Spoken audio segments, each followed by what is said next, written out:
mabilisan na ramen video. So ramen noodles,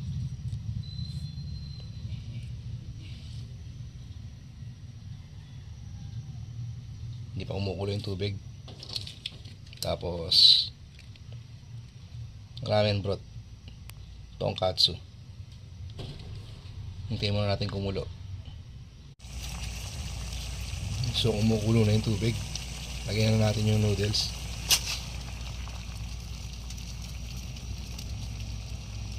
So hintayin natin maluto. Ang bilis lumambot basta kumukulo yung tubig. Ramen yarn. So habang kumukulo, lagyan na natin tong tonkatsu. Tonkatsu broth.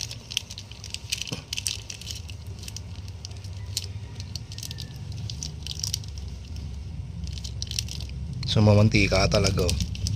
Kaya alam mo malasa. Dagdag mo yung packet para sigurado. Yung mga naiwan sa yung load, bigay mo lang ng todo. Ayos na. Hintayin natin maluto yung noodles.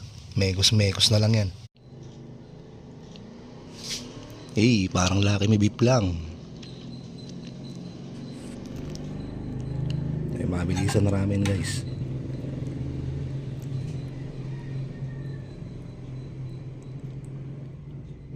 Kain po.